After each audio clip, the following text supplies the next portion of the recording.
Good morning Alexander. Good morning Preethi. So Alex, கடந்த 2 நாளாக பார்த்தீங்கன்னா ஒரு சூப்பரான டாபிக் தான் டிஸ்கஸ் பண்ணிட்டு இருக்கோம். ஸோ நம்ம என்ன பண்ண போறோம்னா இன்னைக்கும் அதே டாபிக் தான் பேச போறோம். உங்க சைடில் இன்ஃபர்மேஷன்லாம் கேதர் பண்ணிட்டீங்களா? எஸ், நானும் நிறைய இன்ஃபர்மேஷன்லாம் கேதர் பண்ணி வச்சிருக்கேன். ஓகே, ஸோ இதை வந்து மக்களுக்கு நம்ம அள்ளி வழங்கலாம். பட் அதுக்கு முன்னாடி உங்களை வெல்கம் பண்ணணும். பண்ணிடலாமா? பண்ணிடலாம். நேயர்கள் அனைவருக்கும் புத்தம் புது காலை வணக்கம்.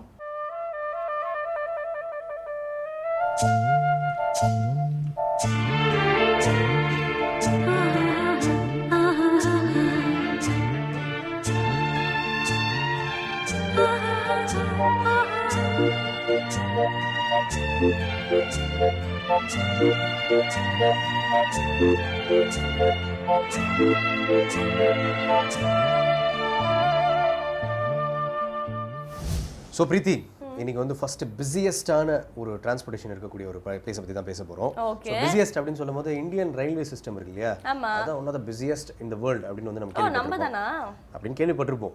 ஆனால் வந்து பெய்ஜிங் இருக்காங்கல்ல, சைனா, ஓகே, 22 மில்லியன் பீப்புள் வந்து பாப்புலேஷன் அங்கே. ஓகேவா? ஸோ ஒருத்தர் ஒரு இடத்துக்கு ஜென்ரலாக மூவ் பண்ணாலே வந்து அது வந்து ஒன் ஆஃப் த பிஸியஸ்ட் ஆகிடும் இல்லையா? ஸோ அங்கே என்ன அப்படின்னு பார்த்தீங்கன்னா ரொம்ப சீப்பஸ்ட், அதே மாதிரி ரொம்ப பிஸியஸ்ட். அதாவது 360 பில்லியன் ரைட்ஸ் பண்ணியிருக்காங்களா 2014. ஆமாம், சீப் அண்ட் பெஸ்ட்னு சொல்லலாம். 360 பில்லியன் ரைட்ஸ் வந்து போயிருக்கிறாங்களா 2014. ஓ, அந்த ஒரு இயருக்கு மட்டும் நீங்க சொல்றீங்க. எஸ், ஸோ அத்தனை ரைட்ஸ் வந்து அவங்க வந்து எடுத்துக்கிறாங்க. அது மட்டும் இல்லாமல் டிரான்ஸ்போர்ட்டேஷனில் ட்ரெயின், பஸ்ஸஸ் அண்ட் ஏர்வேஸ் இது எல்லாத்துலேயுமே ரொம்ப பிஸியாக இருக்கக்கூடிய ஒரு இடம் அப்படின்னு சொன்னோம்னா அது பெய்ஜிங் தான். ஓகே, உண்மையிலேயே வந்து நிறைய பேருக்கு தெரியாத ஒரு இன்ஃபர்மேஷன் தான் கொடுத்துருக்கீங்க. அதே மாதிரி உங்க ஊர் அப்படின்னு சொல்லலாம் அது. Okay, thank you so much. எல்லாமே என் ஊர் தான். சைனா உங்க ஊர் ஆனா ஸ்பெஷலா? ஓ, சைனா மை கண்ட்ரி. சார் பரவாயில்ல, ஃபாரின்றதால நான் ஏற்றுக்கிறேன். இதை தவிர நம்ம என்ன பார்க்க போறோம்னு பார்த்தீங்கன்னா நம்ம ஷோட ஃபர்ஸ்ட் செக்மெண்ட் பார்த்துடலாமா? பார்த்துடலாம். இது சூரியோதயம்.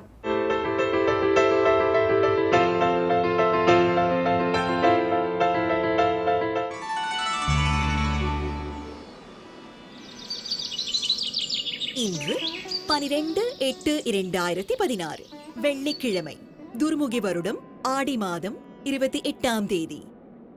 இன்று சூரியோதயம் 6:03. ராகு காலம் காலை 10:30 மணி முதல் 12 மணி வரை.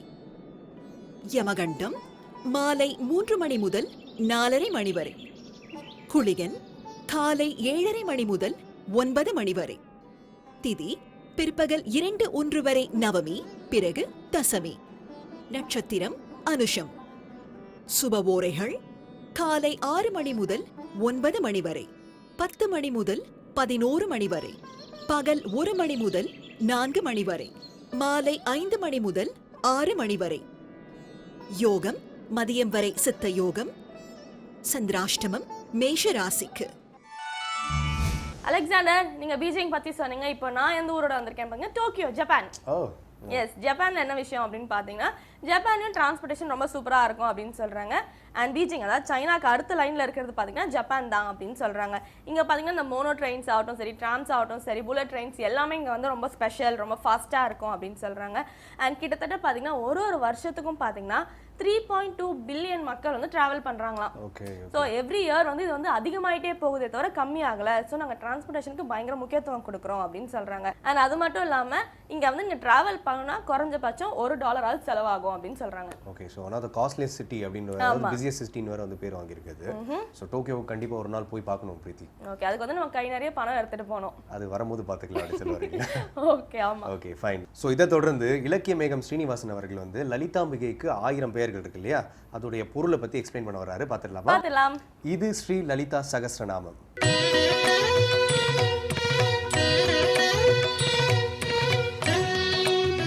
ஸ்ரீவித்யோபாசனாசக்தம் ஸ்ரீவித்யாபீடபூஷணம் ஸ்ரீவித்யாபினவம் வந்தே ஸ்ரீகிருஷ்ணானந்த சத்குரும். அனைவருக்கும் இனி காலை வணக்கம்.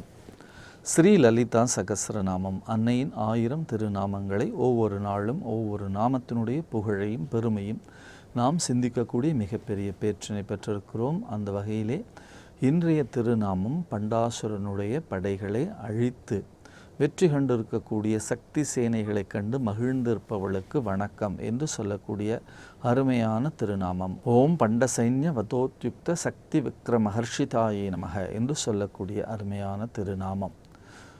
தேவியினுடைய படைகள் திரண்டு சம்பத்கரி, நகுலி, அச்வாரூடா என்று சொல்லக்கூடிய அவருடைய படை தளபதிகளுடைய தலைமையிலே பண்டாசுரனுடைய அத்தனை பலமிக்க படைகளை எல்லாவற்றையுமாக அழித்து துவம்சம் செய்து அவற்றையெல்லாம் வெற்றி கண்டு வந்திருக்கக்கூடிய சக்தி சேனைகளை பார்த்து தேவி மகிழ்ச்சி அடைந்திருக்கிறாள் என்று சொல்லக்கூடிய நாமம்.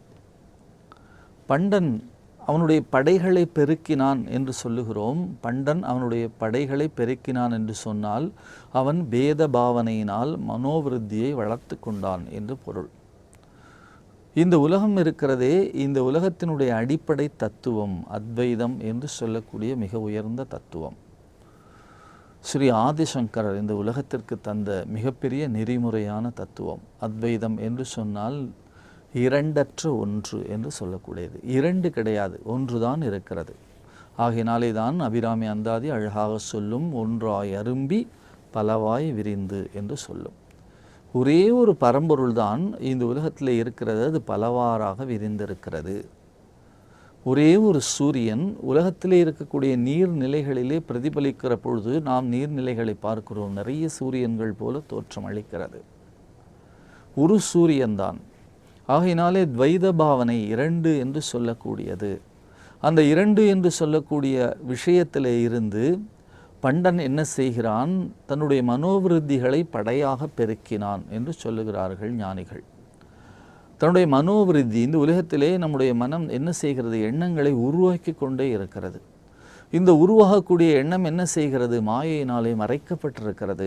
அந்த மாயையினாலே மறைக்கப்பட்ட எண்ணங்கள் நம்முடைய உண்மையான நிலை என்ன, நிஜஸ்வரூபம் என்ன, நான் யார், என் உள்ளமார், என் ஞானங்களார், வானோர் பினான் என்னை ஆண்டினலே என்று சொல்லுவாரே மாணிக்க வாசகர். அந்த வகையிலே நான் யார் என்று சொல்லக்கூடிய மிக நிஜ உண்மையான தன்மையை மறைத்திருக்கிறது. அப்படி மறைத்திருக்கக்கூடிய அந்த ஆன்மா இருக்கிறதே, அந்த மறைந்திருக்கக்கூடிய மாயையினாலே தன்னுடைய நிலை தெரியாத ஆன்மாதான் பண்டனாக இருக்கிறான். அவனுடைய மனோவிருத்தி தான் மாயையின் காரணமாக உலகமெங்கும் பரவித்திருந்திருக்கிறது. அவற்றையெல்லாம் தேவியினுடைய படைத்தளபதிகள், தேவியினுடைய தலைமையிலே இருக்கக்கூடிய சக்தி சேனைகள் அழித்து உண்மையான சக்தியை இந்த உலகத்திலே நிலைநாட்டுகிறது. உண்மையான சக்தி எது என்று புரிந்து கொள்வதற்கு எதிரான மாயா பாவங்களை எல்லாம் அழித்தார்கள் என்பதுதான் இந்த நாமத்தினுடைய ஞானிகளுடைய விளக்கம். பண்டனுடைய படைகள், பண்டனுடைய தன்மைகள், பண்டன் காரணமாக, அவன் மனோவிருத்தி காரணமாக எழுந்த படைகளை எல்லாம் அழித்தவளை பார்த்து சந்தோஷிக்கிறாள் என்று சொன்னால், எது அழிந்ததை பார்த்து தேவி மகிழ்ச்சி அடைகிறாள்? இந்த உலகத்திலே உயிர்குலங்களை அழிப்பதை பார்த்து தேவி எந்த காரணத்திலும் சந்தோஷப்படுவதில்லை. இந்த உலகத்திலே அறியாமை வீழ்ந்தது, அறியாமை இந்த உலகத்திலே விட்டு மறைந்தது என்று என்றைக்கு நாம் சிந்திக்கின்றோமோ அன்றைக்குத்தான் தேவி உண்மையான மகிழ்ச்சி அடைகிறாளாம். தன்னுடைய சக்தி படைகள் என்ன இந்த உலகத்திலே செய்திருக்கிறது?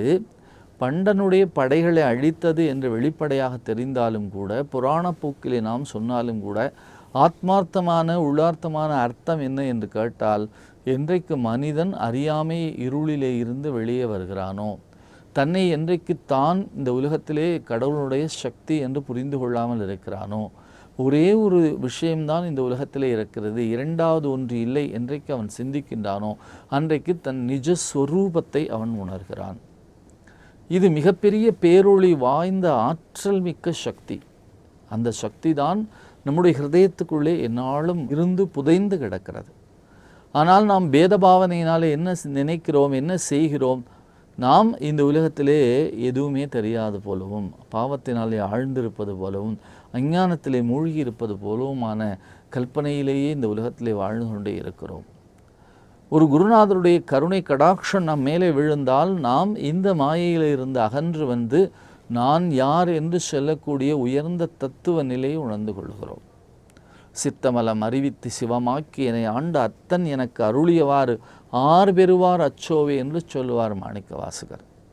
சிவமாக்கி என்னை ஆழ்வது, நாம் ஜீவனாக இருக்கிறோம். இந்த ஜீவன் என்ன ஆக வேண்டும்? சிவமாக ஆக வேண்டும். இந்த சீவன் சவமாக ஆகிவிடக்கூடாது. சீவன் என்று எழுதினால், தமிழிலே பாருங்கள், சீவன் என்று எழுதினால் சுழி போட வேண்டும். சிவன் என்று எழுதினால் சுழி போட வேண்டிய அவசியமில்லை. என்றைக்கு நம்முடைய தலையிலே சுழி இருக்கிறதோ அது வரைக்கும் நமக்கு பிறப்பு இருந்து கொண்டே இருக்கிறது. இந்த சுழியினுடைய மூலம் என்ன, சுழி எதனால் தோன்றியது, இந்த பிறப்பு எதனால் தோன்றியது, இந்த பிறப்பு மீண்டும் மீண்டும் ஏன் வந்து கொண்டே இருக்கிறது என்று ஆராய்ச்சி செய்து ஞான வாழ் கொண்டு அதனை அறுத்து எறிந்தோம் என்று சொன்னால் நமக்கு என்ன ஆகும்? இந்த சீவன் சிவனாகக்கூடிய மிகப்பெரிய தன்மைக்கு வந்து சேரும். திருப்பெருந்துறை என்று சொல்லக்கூடிய ஆவுடையார் கோவிலிலே இந்த ஜீவனை சிவனாக ஆக்கக்கூடிய மிகப்பெரிய ஒரு தத்துவ உண்மையை நமக்கு அவர் அருளி செய்திருக்கிறார். குருவடிவாகி குவலயம் தன்னில் திருவடி வைத்து திறம் இது பொருளென வாடா வகைதான் மகிழ்ந்தன கருளி கோடாயுதத்தால் கொடுவினை களைந்தே ஓட்டா உபதேசம் புகட்டி என் செவியில் தெவிட்டாத ஞான தெளிவையும் காட்டி ஐம்புலந்தன்னை அடக்கும் உபாயம் இன்புறு கருணையின் இனிதென கருளி கருவிகள் ஒடுங்கும் கருத்தினை அறிவித்து எல்லா விஷயங்களையும் வரிசையாக சொல்லிக்கொண்டே வருகிறார் அவ்வை பிராட்டி.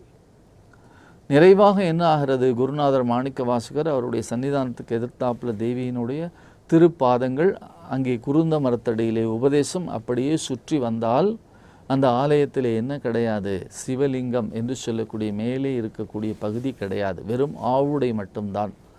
அப்போ சிவலிங்கம் எது என்று கேட்டால் சத்தத்தின் உள்ளே சதாசிவம் காட்டி சித்தத்தின் உள்ளே சிவலிங்கம் காட்டி நம்முடைய சுத்தமே என்ன ஆகிறது? சிவலிங்கமாக மாறி இருக்கிறது. என்னுடைய சித்தம், என்னுடைய மனம், என்னுடைய மிக முழுமையான ஆத்ம சக்தி அங்கே சிவனாக மாறி அதுக்குள்ளே இருக்கிறது. நமக்கு புரிதலுக்காக, ஒரு அடையாளத்திற்காக அங்கே ஒரு குவளையை என்ன செய்து வைத்திருக்கிறார்கள்? மேலே கவிழ்த்து வைத்திருக்கிறார்கள். அது புரிதலுக்கான விஷயம்.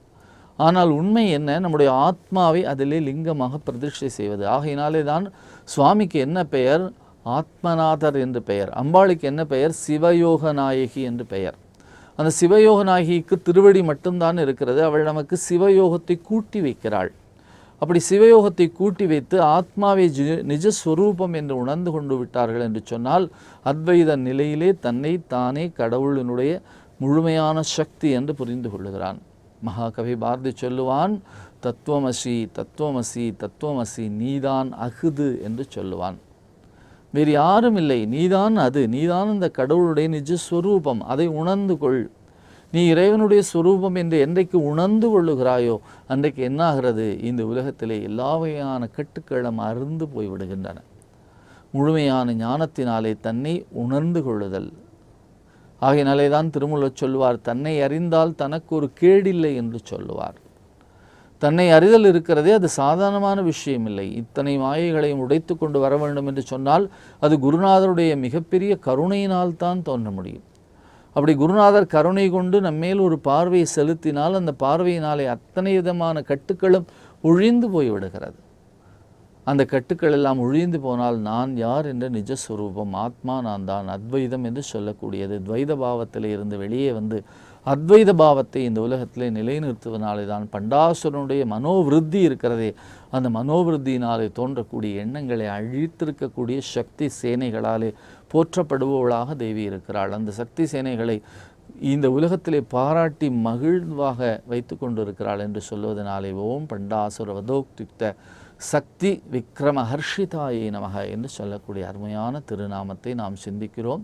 இந்த உலகத்திலே பேதமற்ற நிலையை, நான் யார் என்று சொல்லக்கூடிய ஒரு நிலையை இந்த விடியல் மிகப்பெரிய ஞானத்தினாலே நமக்கு வழங்க வேண்டும் என்று பிரார்த்தித்து லலிதா சகஸ்ரநாமத்தினுடைய அற்புத திருநாமங்களை தொடர்ந்து சிந்திப்போம். நாளை சந்திப்போம். நன்றி, வணக்கம்.